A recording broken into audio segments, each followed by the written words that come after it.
உயிர்த்தெழுந்த இயேசு கிறிஸ்துவின் வல்லமை ஊழியங்கள் வழங்கும் வசனப் பெட்டகம். இயேசுவே கர்த்தர். இயேசுவையே தேவன் ஆண்டவரும் கிறிஸ்துவுமாக்கினார். இயேசுவே ராஜாதி ராஜா, கர்த்தாதி கர்த்தா. கிறிஸ்துவே மரித்தோர் மேலும் ஜீவனுள்ளோர் மேலும் ஆண்டவர். கிறிஸ்துவே போதகரும் ஆண்டவருமாயிருக்கிறார்.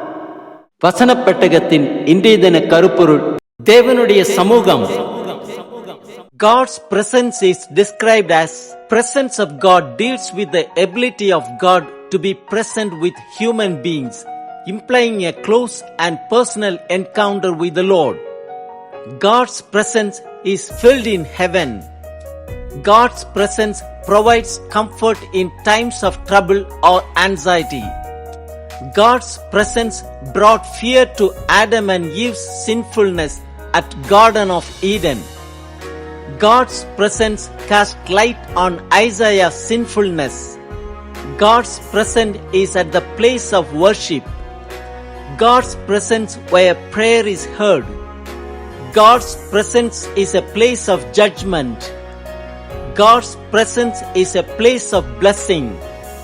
In the age to come, God's presence will be ultimate blessings, for believers will see Him face to face.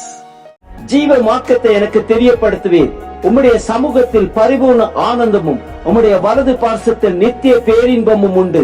தேவனுடைய சமூகத்தை குறித்ததான வேத வசனங்களை பார்க்கலாம். சங்கீதம் 95:2 வாசிக்கிறோம்: துதித்தலுடனே அவர் சந்நிதி முன்பாக வந்து சங்கீதங்களால் அவர் ஆர்ப்பரித்து பாடக்கடவோம். சங்கீதம் 139:7 முதல் 10 வரை உள்ள வசனங்களில் வாசிக்கிறோம்: உம்முடைய ஆவிக்கு மறைவாக எங்கே போவேன்? உம்முடைய சமூகத்தை விட்டு எங்கே ஓடுவேன்? நான் வானத்திற்கு ஏறினாலும் நீர் அங்கே இருக்கிறீர். நான் பாதாளத்தில் படுக்கை போட்டாலும் நீர் அங்கேயும் இருக்கிறீர். நான் விடிய காலத்து செட்டைகளை எடுத்து சமுத்திரத்தின் கடையாந்தரங்களிலே போய் தங்கினாலும் அங்கேயும் உமது கை என்னை நடத்தும், உமது வலது கரம் என்னை பிடிக்கும். சங்கீதம் 97:5 வாசிக்கிறோம்: கர்த்தரின் பிரசன்னத்தினால் பர்வதங்கள் மெழுகு போல உருகிற்று, சர்வ பூமியினுடைய ஆண்டவரின் பிரசன்னத்தினாலேயே உருகி போயிற்று. யாத்திரையாகமம் 33:14-15 வாசிக்கிறோம்: அதற்கு அவர், என் சமூகம் உனக்கு முன்பாக செல்லும், நான் உனக்கு இளைப்பாறுதல் தருவேன் என்றார். அப்பொழுது அவன் அவரை நோக்கி, உம்முடைய சமூகம் என்னோட கூட செல்லாமற் போனார், எங்களை இவ்விடத்திலிருந்து கொண்டு போகாதிரும். பிரசங்கி 5:2 வாசிக்கிறோம்: தேவ சமூகத்தில் நீ துணிகரமாய் உன் வாயினால் பேசாமலும் மனம் பதறி ஒரு வார்த்தையையும் சொல்லாமலும் இரு. தேவன் வானத்தில் இருக்கிறார், நீ பூமியில் இருக்கிறாய், ஆதலால் உன் வார்த்தைகள் சுருக்கமாய் இருப்பதாக.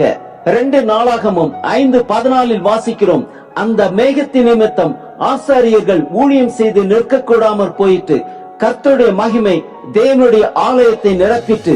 சங்கீதம் 51:11 வாசிக்கிறோம்: உமது சமூகத்தை விட்டு என்னை தள்ளாமலும் உமது பரிசுத்த ஆவியை என்னிடத்திலிருந்து எடுத்துக் கொள்ளாமலும் இரும். மத்தேயு 18:10 வாசிக்கிறோம்: இந்த சிறியரில் ஒருவனையும் அற்பமாய் எண்ணாதபடிக்கு எச்சரிக்கையாயிருங்கள்.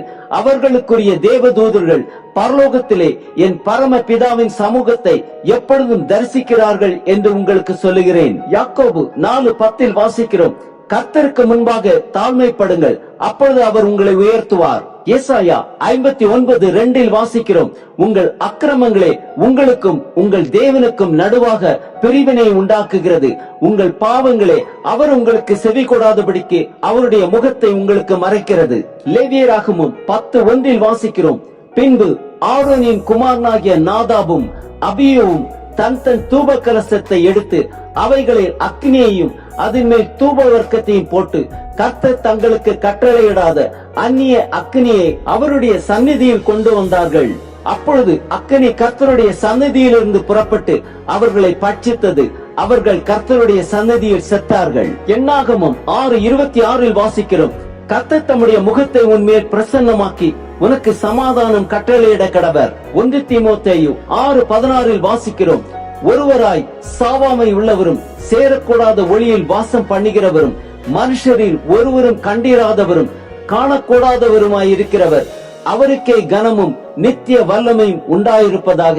ஆமேன். 2 தீமோத்தேயு 4:1-2 வாசிக்கிறோம்: நான் தேவனுக்கு முன்பாகவும் உயிரோடு இருக்கிறவர்களையும் மரித்தவர்களையும் நியாயம் தீர்க்க போகிற கர்த்தராகிய இயேசு கிறிஸ்துவுக்கு முன்பாகவும் அவருடைய பிரசன்னமாகுதலையும் அவருடைய ராஜ்யத்தையும் சாட்சியாக வைத்து கட்டளையிடுகிறதாவது, சமயம் வாய்த்தாலும் வாய்க்காவிட்டாலும் ஜாக்கிரதையாய் திருவசனத்தை பிரசங்க பண்ணு. எல்லா நீடிய சாந்தத்தோடும் உபதேசத்தோடும் கண்டன பண்ணி கடிந்து கொண்டு புத்தி சொல்லு.